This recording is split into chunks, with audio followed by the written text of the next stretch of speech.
The first time she saw him, she thought he was just another bear. Big. Broad-shouldered. Slow. He moved through the snow like he belonged to it.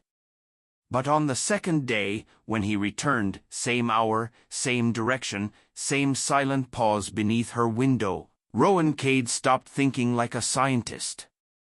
And started remembering. The scar above his left eye. The soft huff he made before turning his head. The exact same breath she'd heard once before, 12 years ago. The night her sister vanished into this forest. And that's when she whispered the words she hadn't said in over a decade. "You found me again." The bear didn't move. But the air outside changed. Like something lost was finally stepping back into place. The wind howled outside Rowan Cade's cabin like something ancient was waking. Snow licked at the seams of the window panes, whispering through cracks too small for the eye but never too small for cold. Inside, the fire hissed in the stone hearth, and a kettle simmered quietly on the stove, just shy of boiling. She hadn't moved in 20 minutes. Her hand still rested on the frost-glazed glass, the warmth of her palm slowly softening a circle in the ice. Beyond it, in the white blur of snow and silence, the bear remained. Unmoving. Watching. Not approaching. Not retreating. Just there. Like he had been the day before. And like, somehow, he'd always been. Rowan knew the bears in these parts. Had tracked them for years, collar-tagged a few, photographed others from blinds and ridgelines. She'd even nursed one back to health after a fire disoriented him into a ravine. They were creatures of habit, of territory, of deeply ingrained instinct. But none of them ever did this. None of them ever came back twice, at the exact same time, to the exact same window.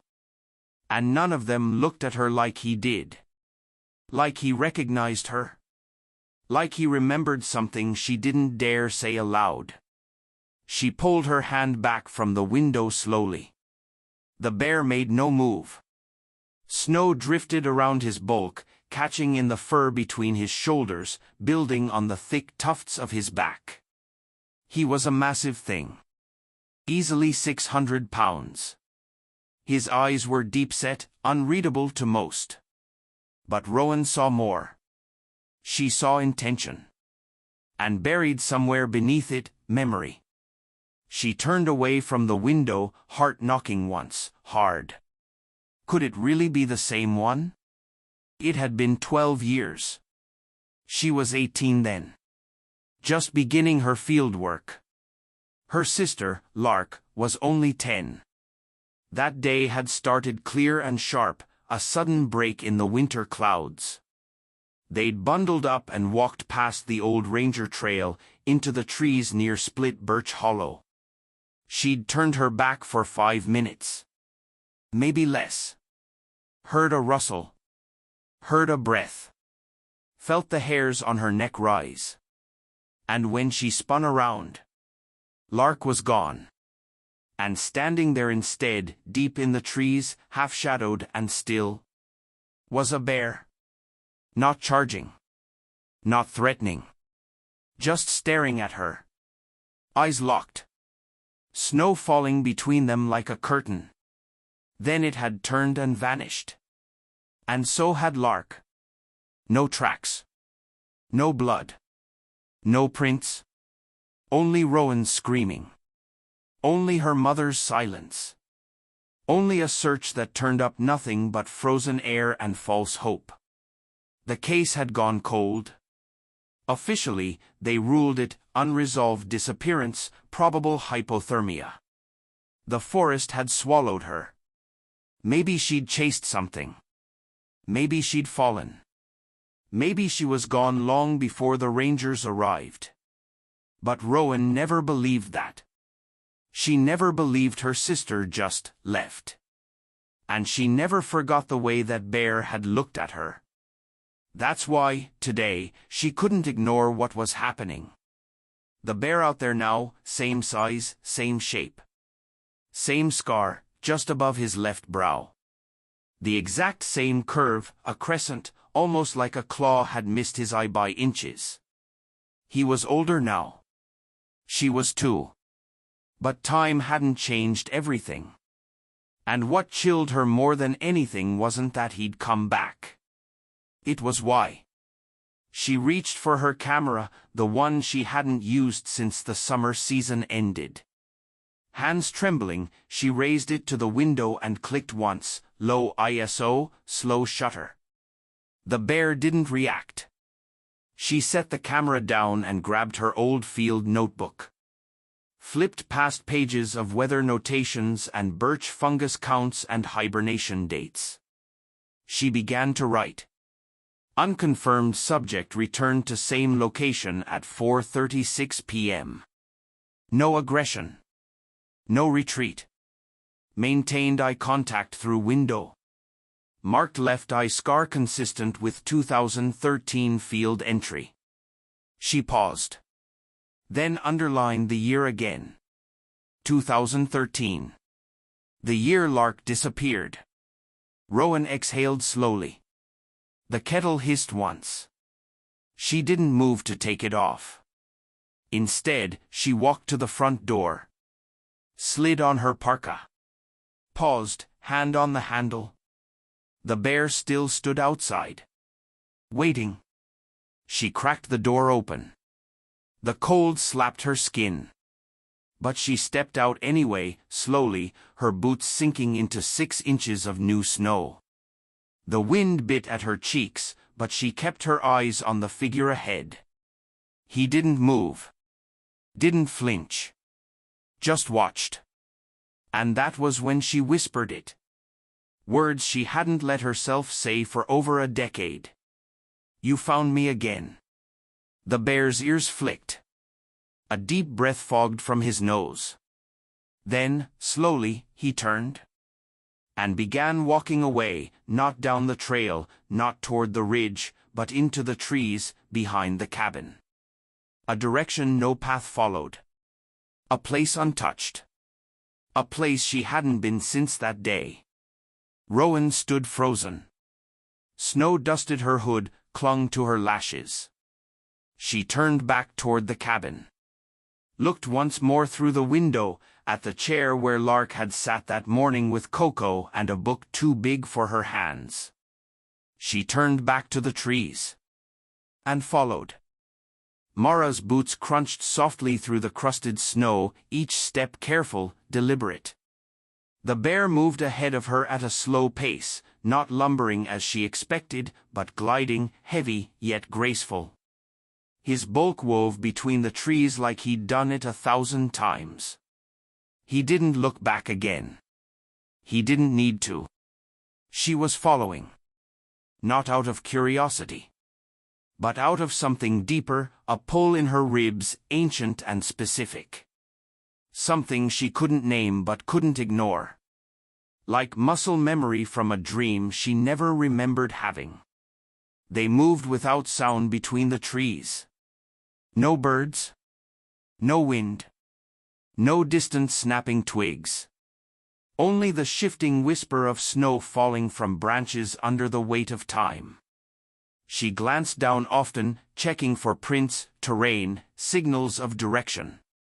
The trail wasn't marked, and more than once she almost lost him entirely as he disappeared between the undergrowth and shallow slopes.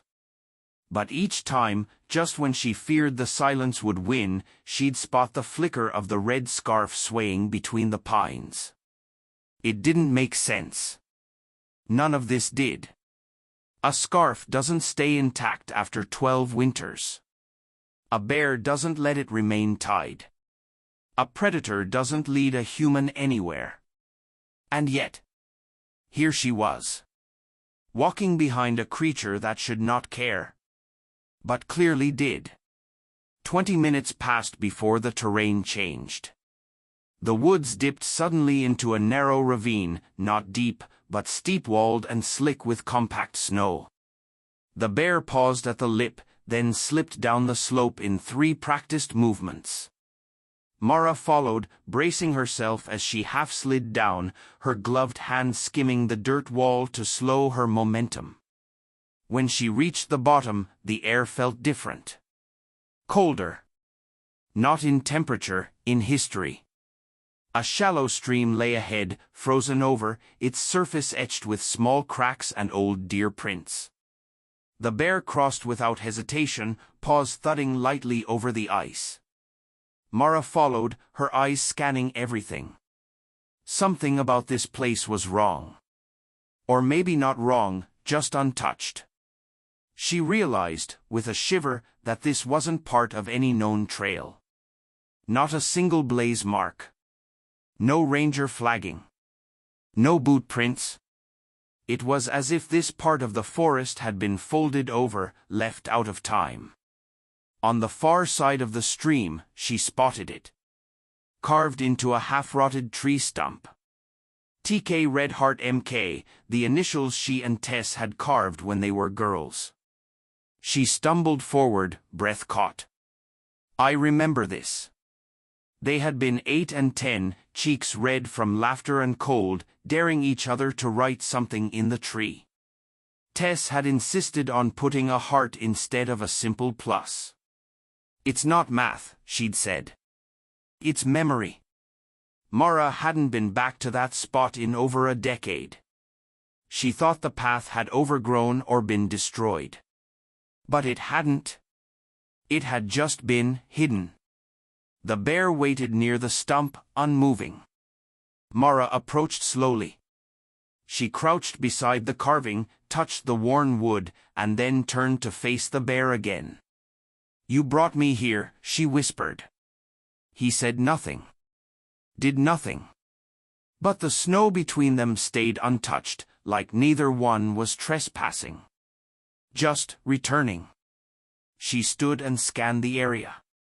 To her left, a narrow incline rose between two large boulders. And just beyond that, the faint outline of something man-made, a structure, collapsed and buried beneath moss and old snow. She moved toward it, heart thumping faster. It had once been a shelter. A lean-to, maybe. Built long ago. Too small for camping. Too crude for logging. It wasn't something the rangers had built. No record of this existed. But she knew who had used it. Tess. She stepped closer. A tattered canvas bag lay half-frozen beneath a rotted log beam. She pulled it loose carefully, shaking off the snow. Inside, a rusted whistle. A small plastic comb. And a photo. Faded. Water-stained. But still visible. It showed two girls, arms around each other, standing beside the very carving in the tree. She blinked. They were older in the photo than the day they carved it. That meant this wasn't from childhood. This was from later. Maybe right before Tess vanished. She held the photo to her chest. Something broke quietly inside her. Not pain. Not joy. But a deep, aching recognition. She hadn't known her sister came back here. Not after high school. Not after the arguments. Not after she drifted. But she had. And now, so had Mara. She turned back to the bear. He was still near the stream, still watching. And now she noticed something else. The scarf, it wasn't just wrapped around his neck. It was tied in the exact knot Tess used to make when they were kids. Looped once, then twisted back through, hanging slightly off-center. No one else would have tied it like that. Not a hunter. Not a prankster. Not time. Tess had tied it. But how? When? Before she disappeared? After? Was it a message? A gift? A claim? Or was the bear waiting? Mara walked back across the stream slowly. When she reached him, he turned again, this time more deliberately, and began to walk once more uphill toward the ridgeline. Not fast. Not forceful. But guiding.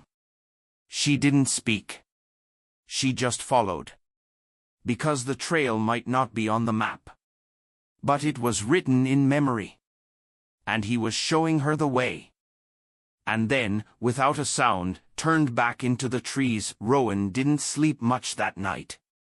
Back at her own cabin, curled beneath 2 blankets and a quilt her mother made years ago, she lay awake staring at the ceiling. The flickering fire threw slow-moving shadows across the wooden beams above her.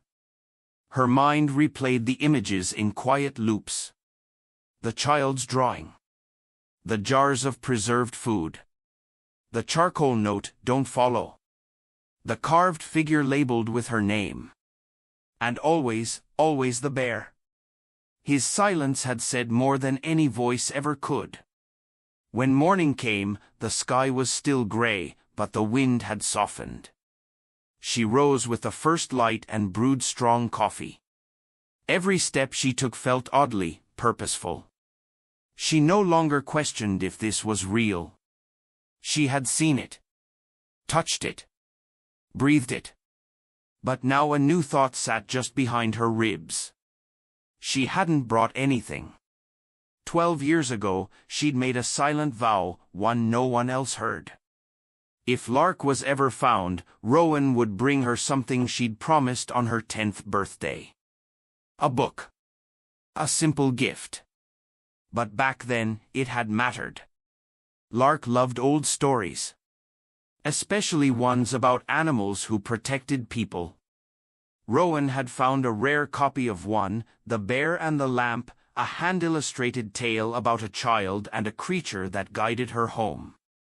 The book had arrived by post the same day Lark vanished. Rowan had never even unwrapped it. She kept it in her desk drawer, beneath research files and bear migration maps, too painful to touch. Too sacred to throw away. Now, she knew what it was waiting for. She pulled the drawer open. Lifted the old parcel. It was wrapped in brown paper, yellowed at the folds, but still intact. She peeled it back gently. The book inside was beautiful, cloth-bound, with silver lettering and illustrations that caught the firelight. She placed it in a canvas bag along with a thermos of tea, a spare scarf, and her notebook. Then she pulled on her coat. The trail to the hidden cabin wasn't hard to find this time. She didn't need the bear to guide her now. She knew the way, over the frozen streambed, past the leaning birches, through the corridor of trees where the air seemed thinner. The clearing opened like before. Still. Untouched. Heavy with quiet. The bear wasn't there. But somehow, she didn't feel alone. She stepped through the door and paused. Nothing had changed. The drawing still hung. The jars still sat. The cot was neatly made, though the blankets were slightly rumpled. Rowan knelt beside the desk and placed the book there, unwrapped. She opened the cover and wrote something inside. For Lark, who loved bears long before we knew why. She closed it and left it standing against the wall, so it could be seen. Then she sat in the single chair and poured tea into the tin cup she'd brought. Waited. And listened. Hours passed. The sun moved behind a pale bank of clouds. She wasn't sure what she expected. The bear to return? A voice? Footsteps? But nothing came. Still, she stayed. Until just before dusk. That's when she heard it. A low, rustling breath. She turned slowly. There, at the tree-line, stood the bear. And beside him, barely visible in the twilight, was a second figure. Smaller. Human-shaped. No more than 5.5 feet tall. Wrapped in a long coat, hood up, face hidden. But she wore a navy blue scarf. Just like in the drawing. Rowan rose. Her breath caught in her chest. The bear took a step forward. The figure didn't. Then Rowan did something she hadn't allowed herself to do in 12 years. She whispered a name. Lark. The figure didn't move. Didn't answer. But the scarf shifted slightly, a hand rising to grasp it. That hand was small. Familiar. Then the bear stepped between them. And the figure turned away. Disappeared into the trees. Gone again. But this time, Rowan didn't feel the despair. She felt understood. Acknowledged. Like the forest hadn't given her back her sister. But it had answered her promise. And maybe that was enough. She placed the scarf she brought, a bright yellow one Lark had once worn on field trips, over the back of the chair. Let it drape like a flag. Then she stepped outside. The bear stood by the edge, unmoving. But this time, his head dipped slightly. Not as a command. Not even as farewell. But like gratitude. Rowan whispered again. Take care of her. The wind stirred. The bear blinked once. Rowan didn't speak to anyone for the first day. Not because she didn't want to, but because she couldn't. The words would have come out jumbled, fragile, unbelievable. Even to herself. Instead, she let silence fold over her like the snowdrift building against her cabin door. The book was gone. She'd returned the next morning. The yellow scarf too. Not stolen. Not scattered by wind or claw. Gone. Taken. Accepted. It was the clearest answer she'd ever received, and it said more than any trail camera or journal entry ever could. Still, she needed to tell someone. Joel was the only one she trusted enough. He was a seasonal ranger, younger than her by 5 years but with a calm steadiness that made him feel older. They'd met during wildfire season the year after Lark disappeared, and he'd been her unofficial second ever since. He arrived that afternoon on his snowmobile, as scheduled, with mail and a thermos of cheap black coffee. Hey, Ro, he said as he entered, shaking off snow. Got your field batteries, and that lantern you requested finally came in, what's wrong? She must have looked off. Not tired. Not afraid. Changed. She sat down across from him and began to talk. At first, she stuck to facts. The bear. The cabin.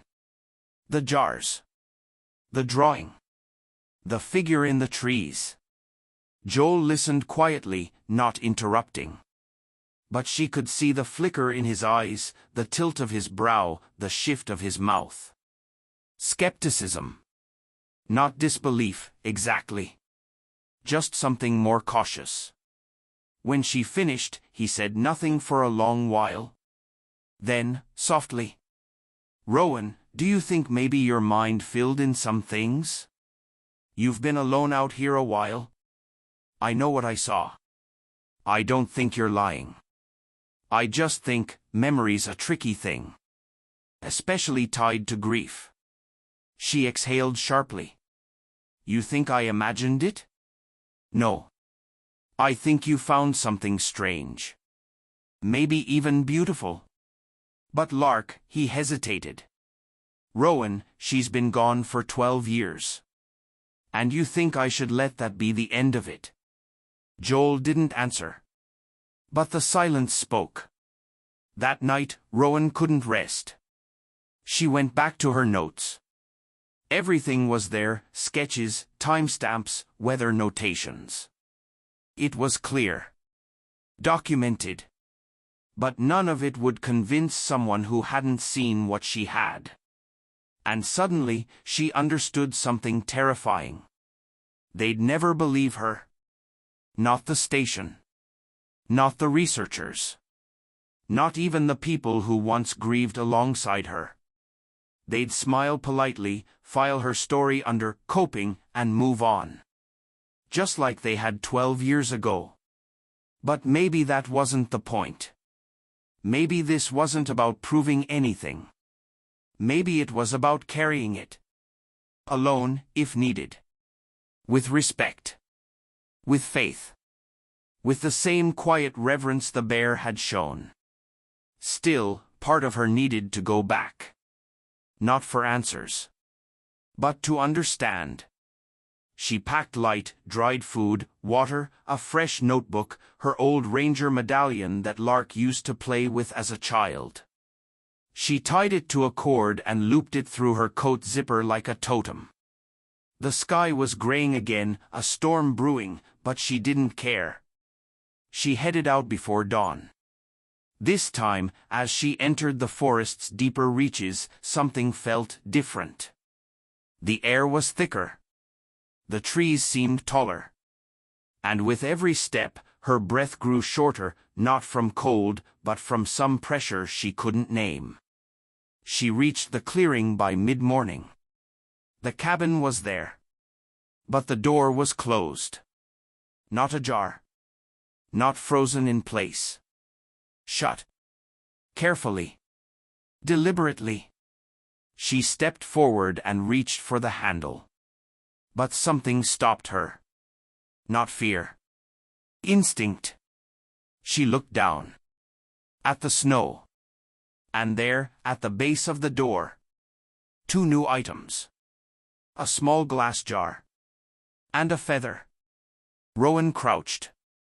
The jar held something dark, preserved berries? Seeds? The feather was from a hawk, striped and long. Tied around it was a piece of the yellow scarf. Frayed at the edge. But unmistakable. It was a gift. An answer. A message. She hadn't just been allowed in. She'd been seen. And accepted. Her hand trembled as she reached for the items. The snow behind her crunched. She turned slowly. Expecting the bear. But it wasn't him. It was Joel. Snowshoes strapped tight, cheeks flushed with cold, concern etched in his eyes. "I followed your trail," he said. "You were gone all night." She didn't speak. Just held up the jar. And the feather. And the thread of yellow fabric. Joel stared. Then looked toward the cabin. Then back at her. "What is this place?" Rowan shook her head slowly. "I don't know." And then, quieter. "But I think she does." Joel didn't speak for a long time. He just stood there, breathing heavily, the snow melting on his gloves. Rowan remained crouched in the cold, fingers closing carefully around the glass jar and feather bundle. They felt warm in her hands, impossibly so, like they hadn't been lying in the snow at all. Eventually, Joel took a slow step forward. "You said she left a drawing," he asked, voice low. Rowan nodded. "And a note." Another nod. Joel glanced toward the cabin. "Did she write your name?" "No," Rowan said. "But she remembered it." She slipped the scarf thread-wrapped feather into her coat. Then she stood, facing him fully. "You can go in if you want. But only if you feel like you should." Joel looked at the cabin again. Something shifted in his expression, a trace of hesitation, even fear. He stepped forward anyway. Inside, the air was as still as it had been the day before. The fire had burned down completely. The cot had been stripped. A few jars remained on the shelf, but not the ones Rowan had seen the day before. And the drawing, the one of the bear and the girl, was gone. The wall where it hung was bare now. No nails. No pinholes. Just empty pine slats. Joel moved around slowly. This doesn't look lived in, Ro. This looks staged. Like someone wanted us to see something, but not everything. Rowan didn't argue. Because he wasn't wrong. That was exactly what it was. She picked up a stone from the hearth. It was small, smooth, the kind you'd keep in a pocket. Beneath it lay another folded note. No name. No date. Just 4 words. He still protects me. Joel read over her shoulder. Who's he? Rowan didn't answer. Instead, she stepped back out into the clearing, scanning the tree line. The bear wasn't there. But the pressure in the air, that strange sense of being watched, remained. Why here? Joel asked. Why now? After 12 years? I don't think time means the same thing here, she replied softly. I think she's been close all along. But she only let me see because I came back for the right reason. Joel frowned. Which was? Rowan looked down at the jar in her hand. The seeds inside were dark, dense, chokecherry or elder, maybe. Not to explain it. Just to remember it right. Joel exhaled slowly, rubbing the back of his neck. You know we'll have to tell someone. Rowan looked at him, steady. You didn't see her. You didn't see the drawing. You didn't see the scarf on the bear. The only reason you're standing here is because I brought you. He met her gaze. But I believe you. That was new. That was real. She took a few steps into the trees, toward the spot where she'd last seen the bear. No sign now. No footprints. But at the base of a nearby spruce, something caught her eye, a small wooden carving, tucked under a root. She picked it up. It was a bear. Simple. Rounded. A child's hand had made it, but with care. On the bottom, etched with something sharp, was one word. Home. Rowan turned to Joel and held it out. This is all I want people to know. That she wasn't taken. She didn't vanish. She just stayed. And something stayed with her. Joel turned the carving over in his palm. And nodded. Not in agreement. In understanding. They walked back together. The trail behind them already vanishing beneath fresh snow. The world closing softly behind them like a page turned without sound. And still, Rowan felt it, that pull behind her, in the space just past the clearing. A heartbeat. A breath. A watchful stillness. He was still there. And so was Lark. Back at her cabin, Rowan placed the jar and the feather beside the book she'd once brought to the hidden cabin. She set the wooden carving on the sill above her bed. No photos. No reports. No interviews. Just the truth she carried now like a seed inside her. Some disappearances aren't tragedies. Some are choices. And some are sacred things the world isn't meant to understand, only honor. That night, the wind picked up again. The storm returned. But Rowan slept soundly for the first time in years. And in her dreams, a bear walked beside her through a field of tall snowgrass. Silent. Unhurried. Watching over everything. It started with a radio transmission. Static first, then Ranger Cam Delaney's voice crackling through the line. Rowan, we're sending a recon unit out your way. Some university folks tagged a signal anomaly near the ridge. Might cross into your sector. She stared at the radio like it had betrayed her. Cam wasn't reckless. He wasn't suspicious. He was just doing his job. But the moment he said anomaly, her chest tightened. They were coming. Not to find her sister, they didn't know about Lark.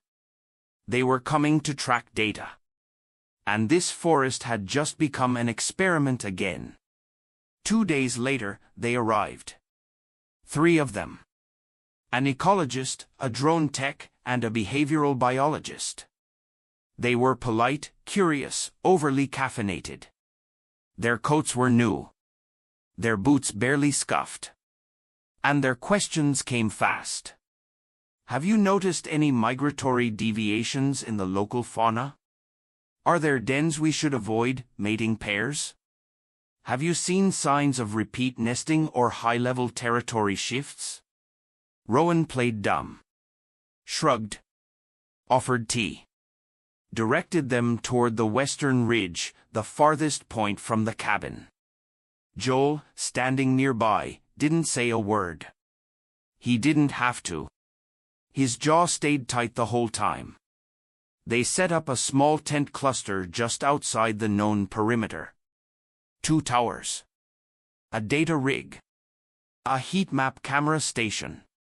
And drones, 4 of them, small and quiet, constantly hovering like metal insects. Rowan watched from her cabin window, fingers wrapped tight around a mug she wasn't drinking from.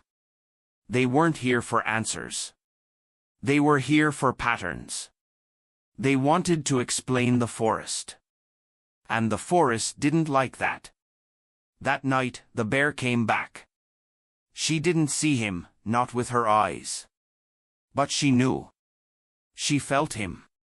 In the hush of the pines. In the pause of the wind.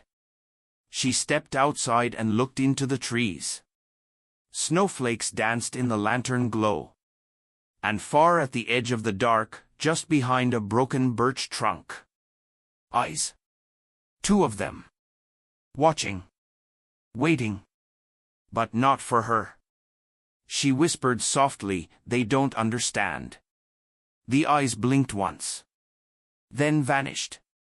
And just before the night swallowed the silence again, she heard a crack in the distance. Wood. Branches. No equipment. The next morning, the drone crew was agitated. One of their camera rigs was down. Ripped in half. The tech muttered something about bears, or more likely a moose in rut. But the biologist looked spooked. There were no tracks, she said, tapping a frozen lens. It wasn't animals. It was something else. Rowan didn't answer. Joel did. Maybe the forest doesn't like being watched. They laughed nervously. But didn't launch another drone that day. By evening, they were gone. Packed up fast. No interviews. No reports. Just a note left at Rowan's door, scribbled in haste. Appreciate the hospitality. Strange woods. Beautiful though. Might return in spring. She burned the note in her hearth. Not out of anger. But out of respect. Some fires needed feeding. Others needed erasing. That night, she returned to the hidden cabin. It looked untouched. But as she stepped inside, she saw something new. The carving she left on her own windowsill, the bear etched with "home," now sat on the desk beside a fresh pouch of dried berries. She hadn't brought it. It had been brought back. By someone who didn't want her to forget where it belonged. She sat in the chair and whispered aloud. They'll come again. They always do. The fire in the hearth sparked to life. No matches. No lighter. Just lit. Slow and steady. She didn't flinch. She nodded. Then opened her notebook. And began to write. The forest does not reject science. It rejects intrusion. It does not despise curiosity. It despises possession. And those who walk these woods must learn. To ask is not always to deserve. But to listen? That the trees will answer. Rowan didn't tell anyone the fire lit on its own. She didn't tell them the carving came back, or that the drone team left without logging their location. That would raise more questions, invite more eyes, bring new gear, the kind with satellites and sensors, and grant money behind it. Instead, she returned to her normal duties: trail checks, winter tracking logs, food cache audits. And every night, she waited. Sometimes the bear came. Sometimes he didn't. But the forest was always awake now. It started happening in small ways. She'd find a pile of feathers, not scattered, but arranged, in a ring outside her door. A knot of deer fur left on her porch. An old hunter's badge she lost 5 years ago, tied to the end of a pine branch just outside her window. No threats. No danger. Just reminders. The kind that said, "We know. We remember. We're still here." But then the calls began. Not from Joel. Not from Cam. From people she didn't know. Podcast producers. Independent investigators.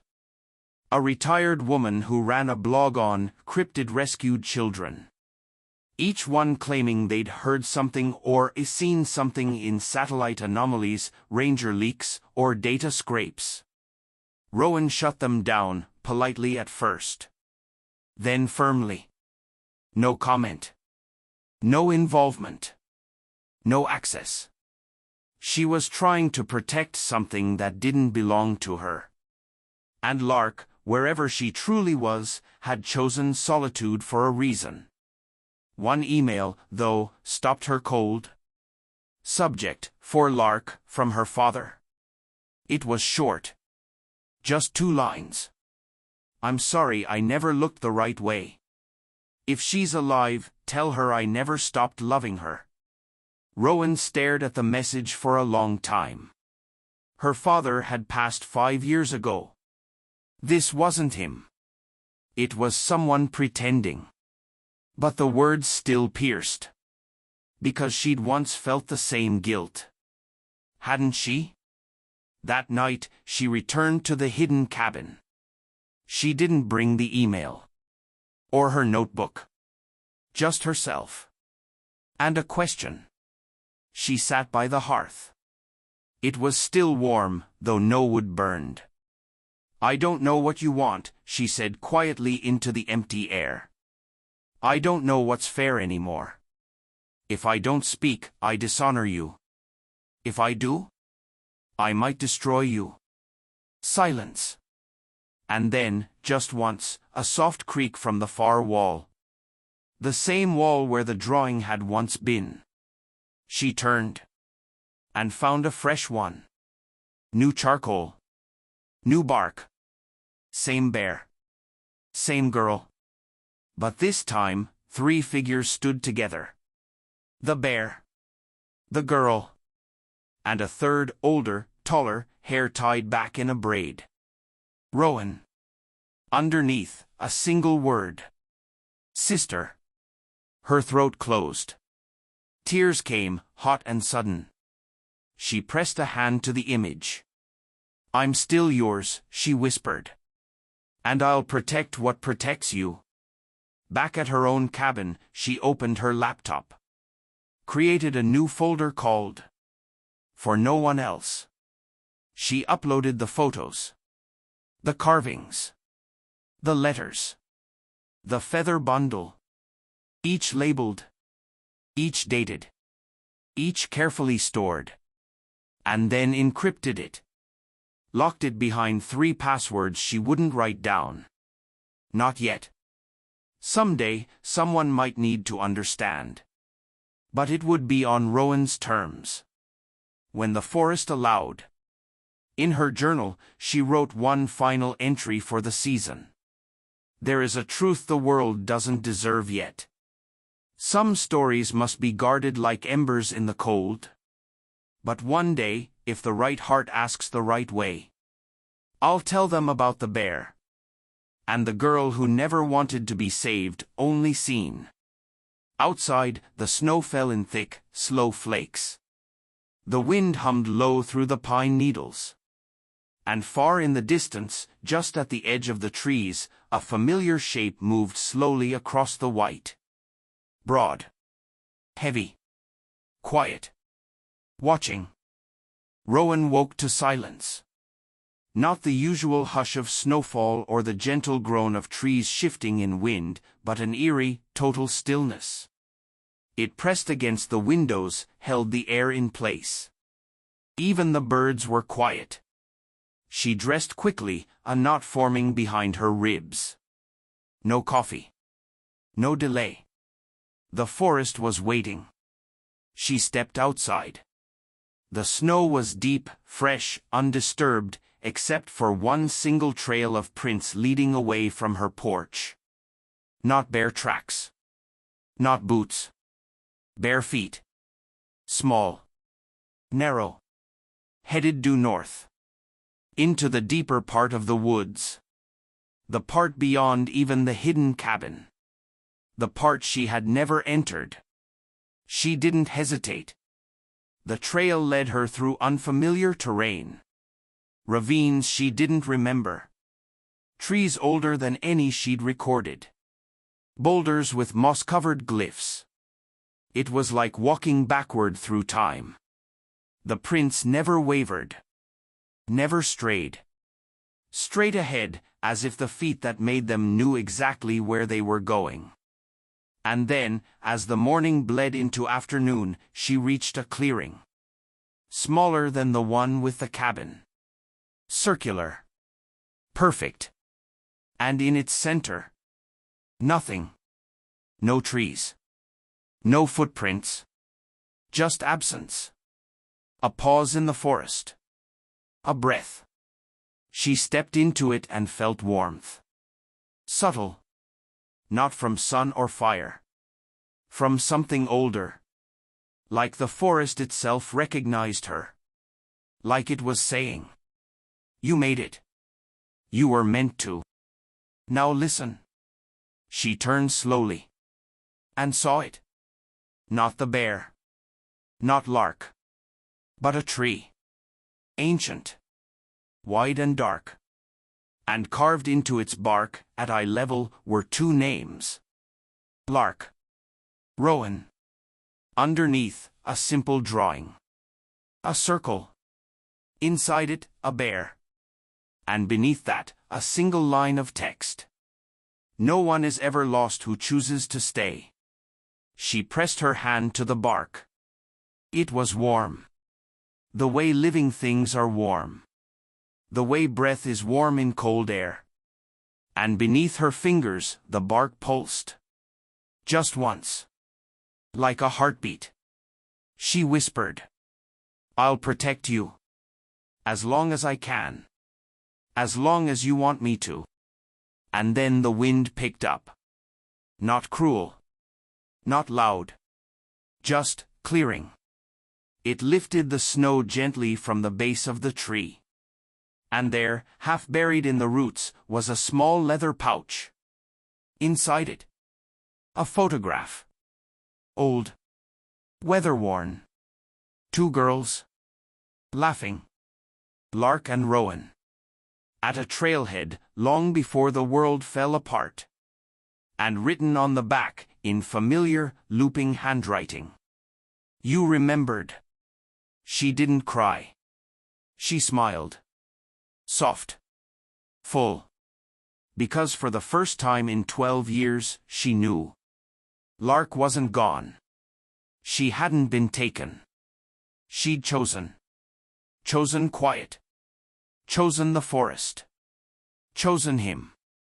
And the bear, the one Rowan had feared, loved, dreamed about, had simply kept his promise. To stay beside her. Until someone she trusted finally found their way back. Rowan walked home in darkness. No flashlight. No trail. But she didn't get lost. The forest no longer needed to test her. It knew her. and it led her safely back, every bend and hill like a breath guiding her steps. When she reached her cabin, a fresh snowfall had covered the porch. Except for one spot. A single paw print. Pressed deep. Facing the door. And beside it, laid carefully, the carved bear she'd left in the cabin. Its belly now bore 3 names. Lark. Rowan. Home. She picked it up. Held it close. Then placed it on her highest shelf, above every book, every map. A monument. Not to what was found, but to what was given. In her final journal entry that winter, she wrote, "Not every story is meant to be told, but every story deserves to be held. Some in books, some in carvings, and some in the quiet between trees. If you come looking for her, bring no questions. Just respect. And maybe a scarf." The snow continued to fall. But somewhere deep in the woods, a bear moved without fear. And beside him, a girl walked in silence. Still watching. Still waiting. Still home.